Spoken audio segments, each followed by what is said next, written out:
Hello student, good morning to everybody. Today's topic अपना जो modern children है उसी के बारे में मैं आपको नेक्स्ट बताऊंगा। जो मैंने कल आपको रिलेटिव प्रोनाउन बताए थे, एडजेक्टिव क्लॉज, जिसमें मैंने आपको कुछ एग्जांपल्स भी दिए थे जो रिलेटिव प्रोनाउन के अनुसार करते हैं।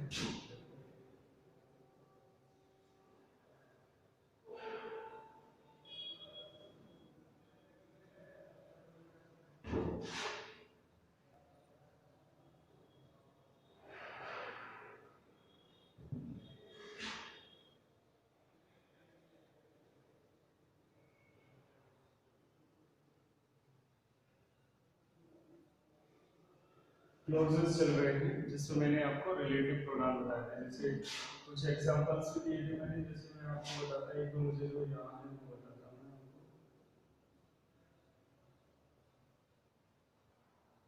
आपको। Ram is a good boy.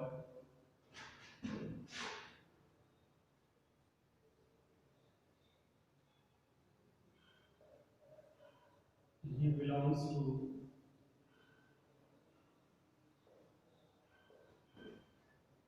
good family, rich family.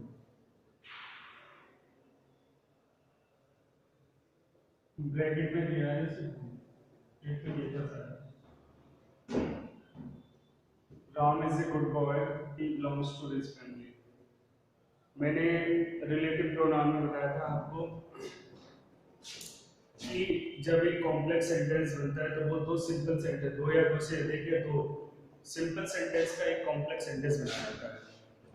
और उसमें क्या होता है कि अपन पहले सेंटेंस, जैसे ये फर्स्ट सेंटेंस है यहाँ, तो पहले सेंटेंस के किसी नाउन या प्रोनाउन की विशेषता इसमें दे रखी होती है, और जो दूसरे वाक्य में जिस फर्स्ट सेंटेंस के नाउन प्रोनाउन की विशेषता जो दूसरे वाक्य में दे रखी होती है, उस दूसरे वाक्य के नाउन या प्रोनाउन को हम रिलेटिव प्रोनाउन में चेंज कर देते हैं, और उस रिलेटिव प्रोनाउन को उस फर्स्ट सेंटेंस के नाउन या प्रोनाउन के पास रखते हैं, जिसकी विशेषता दूसरे वाक्य में बताई गई है। इस बात का विशेष ध्यान रखना होता है। तो जैसे ये है Ram is a good boy, he belongs, तो यहाँ पे राम और ये ही दोनों एक ही है, तो ये बनेगा राम हो। अब जब ये पहले ये यहाँ पे आया तो ये सेंटेंस ये कभी आया, तो Ram who belongs two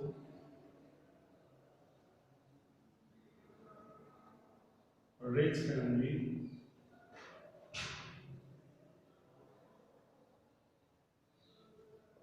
is a good boy.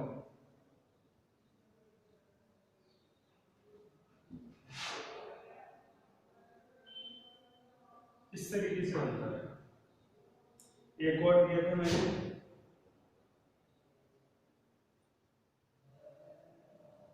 is mine,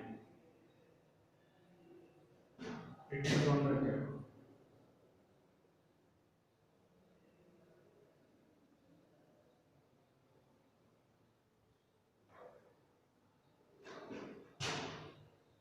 which use करना था इसमें इस तरीके से। तो ये सेंटेंस है, the pen is mine, it is on the table. Pen और ये इट दोनों एक ही हैं, तो इस वाले इट को हम रिलेटिव प्रोनाउन विच में चेंज कर देंगे और इसको उसके पास रखेंगे जिसकी विशेषता बताई जाएगी। तो ये इस तरीके से बनेगा, the pen which is on the table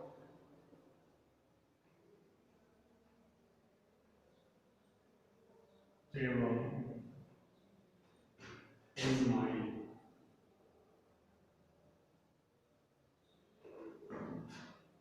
The pen which is on the table is mine। तो इस प्रकार से हम ये रिलेटिव प्रोनाउन को चेंज करते हैं। रिलेटिव प्रोनाउन के द्वारा हम एक एडजेक्टिव क्लोज या कॉम्प्लेक्स सेंटेंस को बनाते हैं with the help of the relative pronoun. तो ये तो होता है, ये तो मैंने आपको बताए थे एडजेक्टिव क्लोज। अब मैं आपको आज एडवर्ब क्लोज बताता हूँ। जो कॉम्प्लेक्स सेंटेंस मैंने आपको बताए थे वो तीन प्रकार से थे, नाउन क्लोज, एडजेक्टिव क्लोज और एडवर्ब क्लोज। तो मैंने एडजेक्टिव क्लोज आपको बता चुका हूँ, मैं आपको I have told already about it. अब नेक्स्ट आपको मैं बताता हूँ एडवर्ब क्लोज। तो इसको फिर रब करते हैं।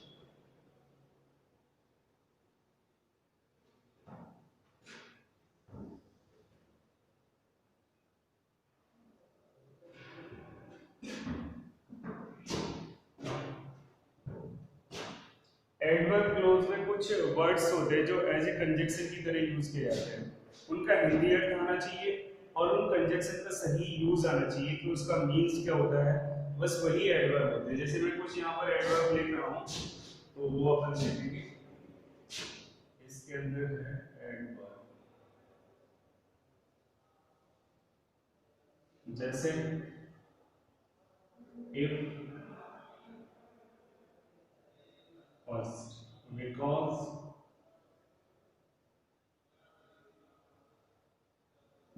when,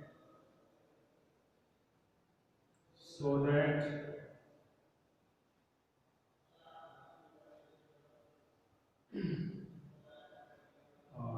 lest, um, when and while, as soon as,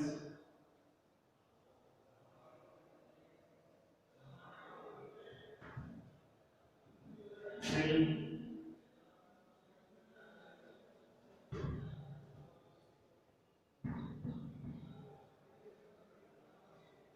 if का यह यहाँ पर यदि, because क्योंकि, when कब, या जब, ताकि, लेस्ट कहीं ऐसा ना हो,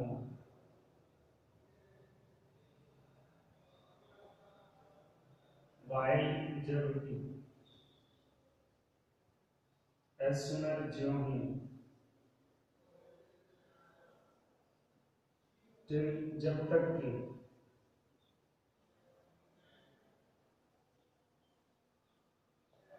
ये कुछ इनके मीन्स होते हैं। क्योंकि हिंदी मीन्स की अपन को अच्छी तरीके से आना चाहिए, तभी हम एक पूरे सेंटेंस का अर्थ निकाल सकते हैं। अब इनकी अकॉर्डिंगली हम एक रिलेटिव, एक मतलब क्या बोलते हैं, एक एडवर्ब क्लोज की सहायता से हम दो सिंपल सेंटेंस को मिला करके एक कॉम्प्लेक्स सेंटेंस बनाते हैं। वो कैसे बनाते हैं?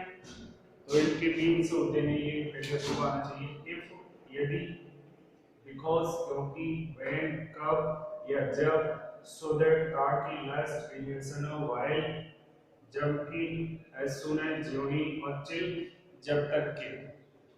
तो ये कुछ इसके क्या है, एडवर्ब हैं जिनकी सहायता से हम एक सेंटेंस बनाते हैं, कॉम्प्लेक्स सेंटेंस बनाते हैं। और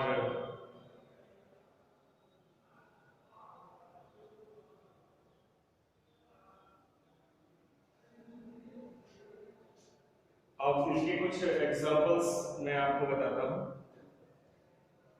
इन सारे जो एडवर्ब हैं इन सब की एक एग्जांपल देंगे।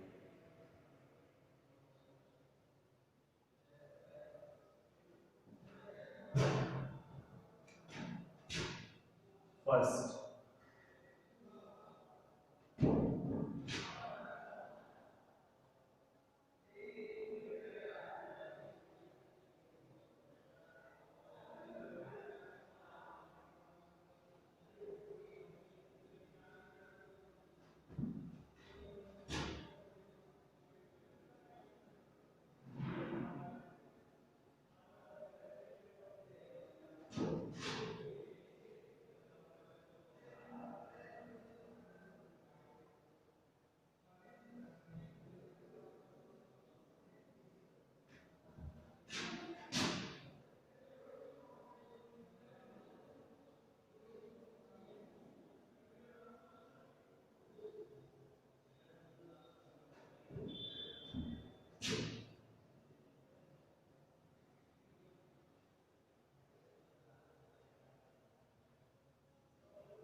ये कुछ एग्जांपल्स हैं, तो इन एग्जांपल्स को अपन क्लियर करेंगे।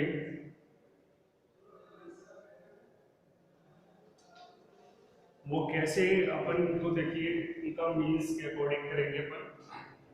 जैसे फर्स्ट सेंटेंस है, आई गो टू आगरा, आई से विजिट द ताज। मैं आगरा जाऊंगा, ताजमहल देखूंगा, ताजमहल का भ्रमण करूंगा। यदि मैं आगरा जाऊंगा तो मैं ताजमहल देखूंगा। इफ का अर्थ होता है यदि। ये मैं आपको एक टॉपिक था ड्राइंग में, जो मैंने आपको कंडीशनल सेंटेंस बताए थे, उसमें ही इफ का यूज सही तरीके से मैंने आपको बहुत अच्छी तरीके से समझाया कि इफ का यूज किस तरह से किया। तो हम इसको बना सकते हैं इफ से, तो ये बनेगा if I go to Agra,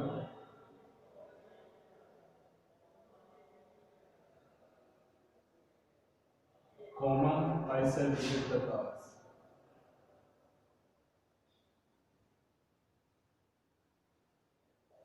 visit the, एक तो ये इस तरीके से बन जाएगा, दूसरा ये इस तरीके से भी बन जाएगा, आई गो टू आगरा नहीं, आई शैल विजिट ताज। बना सकते हो आई शैल विजिट द ताज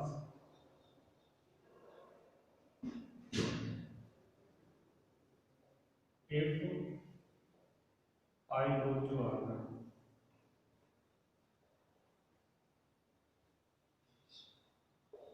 इस तरीके से भी बना सकते हैं, दोनों तरीके से सही होगा ये। इफ को चाहो तो स्टार्टिंग में लगा सकते हैं, तो कॉमा लगाना पड़ेगा, और इफ को अगर मिडिल में रखते हैं तो ये सेंटेंस इधर लगाएंगे तब ये हो। अब दूसरा सेंटेंस है, वर्क हार्ड, कठिन परिश्रम करो, यू शुड फेल। तुम असफल हो जाओगे या फेल हो जाओगे। कठिन परिश्रम करो, कहीं ऐसा ना हो कि तुम असफल हो जाओ, तो ये सीधे सीधे बन जाएगा वर्क हार्ड,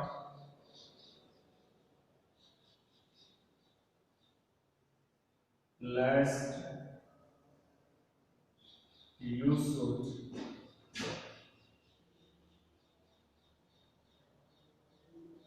फेल। तो ये बन गए वर्क हार्ड, कठिन परिश्रम करो, लेस्ट कहीं ऐसा ना हो कि तुम असफल हो जाओ। तो ये एक बन गया सेंटेंस। अच्छा, अगला है, ही सॉ मी, उसने मुझे देखा, ही कॉल्ड मी, उसने मुझे पुकारा। यानी कि ज्यों ही उसने मुझे देखा, त्यों ही उसने मुझे पुकारा। तो ये सेंटेंस बनेगा, as soon as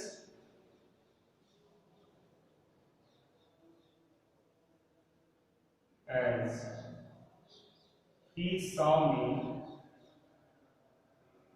comma he called me।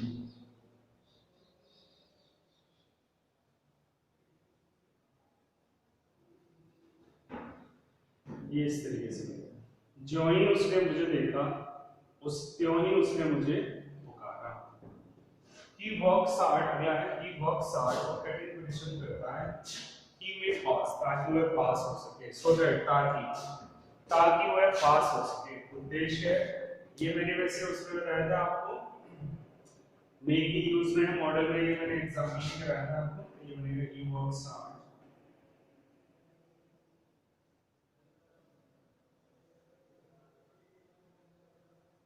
so that he may pass।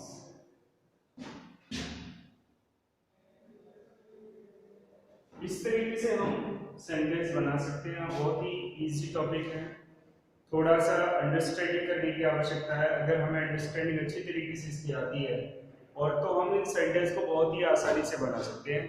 There is no problem to make the sentence, to change the sentence, to make the complex. आसानी से बना सकते हैं इस टॉपिक को में, और अच्छे आने से मार्क्स भी मिलते हैं टॉपिक में। बोर्ड एग्जाम में 3 मार्क्स मिलते हैं। अब मैं कुछ और एग्जांपल्स आपको देता हूँ इसके, जो आपको बनानी है। इसको रब करता हूँ मैं।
ये एक सेंटेंस है, सी इज वीक। पहला है सी इज वीक, वह कमजोर है, आई से टीचर, मैं उसको पढ़ाऊंगा।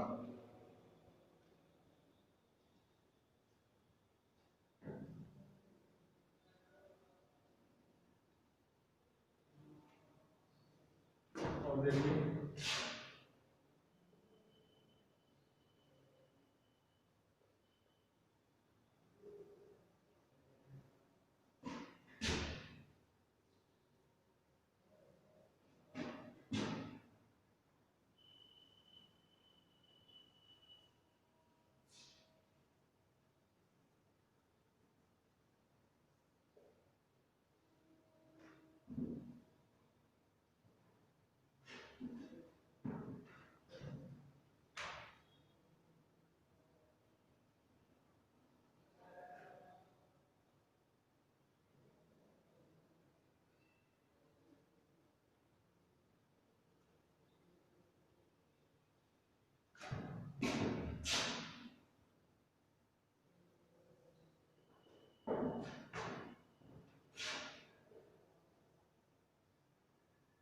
what did you say?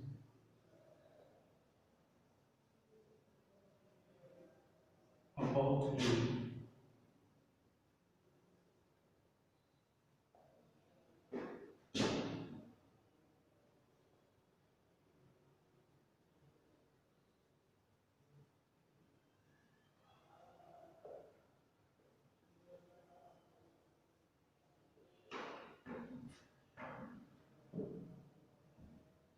ये कुछ 6 एग्जांपल्स हैं जो आप बना सकते हो। देखिए पहला है,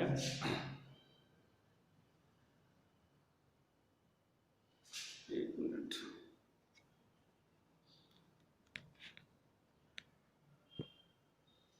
देखिए पहला है she is weak, I said teacher, वो एक कमजोर है, आई सेड टीचर, मैं उसको पढ़ाऊंगा। तो जब इसका एडवर्ब क्लोज टू बिकॉज से रहते हैं, बनेगा आई सेड टीचर, मैं उसको पढ़ाऊंगा बिकॉज, क्योंकि she is weak. I saw a snake, मैंने एक सर्प देखा। I was walking in the garden, मैं बगीचे में टहल रहा था। I saw a snake while I was walking in the garden, while से मिलने वॉक केयरफुली, सावधानी पूर्वक चलो। यू शुड फॉल, तुम गिर जाओगे, सावधानी पूर्वक चलो, कहीं ऐसा ना हो कि तुम गिर जाओ। Walk carefully lest you should fall.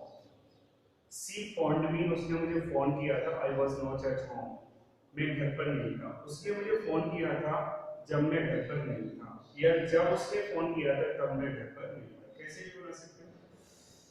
I met a lot of people, मैं बहुत से लोगों से मिला था। I was on a holiday, जब मैं छुट्टी पर था। वाइल आराम से बना सकते हैं, I met a lot of people while I was on a holiday. What did you say about me while I was out, जब मैं बाहर, तुमने मेरे बारे में क्या कहा था जब मैं बाहर था। तो इस प्रकार से हम इनको आप बना के लाओगे घर से, और इनका यूज मैंने बता दी। वैसे मेरे सारे सेंटेंस बता भी दिए कि कैसे इनको बनाना है, लेकिन आप फिर भी इन्हीं को बना के लाओगे, इनका सही यूज करके कैसे यूज किया जाता है। तो ये यूजेस के अपने 2 टॉपिक हो गए, जिसमें रिलेटिव प्रोनाउन और जैसे एडजेक्टिव क्लोज बोलते हो और एडवर्ब क्लोज, इसमें मैं कुछ दो चार रिलेटिव प्रोनाउन से संबंधित दे देता हूँ सेंटेंस।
दो सेंटेंस हैं, my mother gave me a watch, मेरी माँ ने मुझे एक घड़ी दी थी। The watch was very costly, और घड़ी बहुत ही कीमती थी। विच का यूज करना है, विच का यूज अपन किसके लिए करते हैं, क्या बोलते हैं, निजी वस्तु के लिए। तो और दोनों में देखेंगे कि इसको कहाँ पे रखा गया। पहले सेंटेंस के नाम प्रोनाउन विशेषता बताई गई है विच वॉच की, तो वॉच को किससे बदल देंगे, रिलेटेड प्रोनाउन विच में, विच को रख देंगे किसके पास, इसी के पास। ये सीधा सीधा बन जाएगा। ये बनेगा my mother gave me a watch which was very costly. I know the person, मैं उस व्यक्ति को जानता हूँ। यू स्कॉल्डेड हिम यस्टरडे, तुमने उसको कल डांटा था। किससे बनाना है इसको, whom से बनाना है। तो ये बनेगा I know the person whom you scolded yesterday, मैं उस व्यक्ति को जानता हूँ जिसको तुमने कल डांटा था। whom जो है ना, ये him और ये person दोनों ही लिखे हैं, दोनों ही ऑब्जेक्ट है। और whom का यूज वैसे भी ऑब्जेक्ट के रूप में किया जाता है, ये मैं आपको ऑलरेडी बता चुका हूँ। तो ये सेंटेंस बन जाएगा I know the person whom you scolded him yesterday। तो इस प्रकार से हम एक क्लोज सेंटेंस को बना सकते हैं। ग्रामर का जहां तक मेरा सवाल है, ग्रामर का ऐसा कोई भी टॉपिक नहीं है जो मैंने डबल बार या ट्रिपल बार ना कराया हो। बहुत ही अच्छी तरीके से मैंने हर टॉपिक को आपको कई बार कराया है। हर टॉपिक की मैंने आपको एक्सरसाइज दी है कि इनको किस प्रकार से सॉल्व करते हैं। वीडियो जरूर देखो, और उनमें जो भी प्रॉब्लम आती है तो अपनी कुछ डाउट क्लास वगैरह जो चल रही थी उनमें आकर के आप पूछ सकते थे कि सर ये सेंटेंस कैसे बनता है, ये कैसे होता है। ग्रामर तो वैसे ही अपने लिए बहुत ही ज़्यादा इम्पोर्टेंट होती है। तो एक अच्छी मतलब इंग्लिश सीखने के लिए, सेंटेंस को ट्रांसलेट करने के लिए, तो ये सेंटेंस बहुत ही मतलब काम में आते हैं जब अपन एक अच्छी ग्रामर सीखना चाहते हैं। उसके लिए सारे ये सेंटेंस बहुत ही यूज किए जाते हैं, तो इसका आपको विशेष ध्यान रखना है। तो ये हो गए अपने रिलेटिव क्लॉज, इसमें मैंने आपको एडजेक्टिव क्लॉज और ये एडवर्ब क्लोज करा दिए। नेक्स्ट वीडियो में आपको नाउन क्लोज कराऊंगा, और ये एक्सरसाइज आपको सही तरीके से फिल करके लानी है, मतलब इसको कंप्लीट करके लाना है। इससे फिर भी कोई प्रॉब्लम आए तो आप मुझसे पूछ सकते हो। आज के वीडियो में इतना ही, थैंक यू।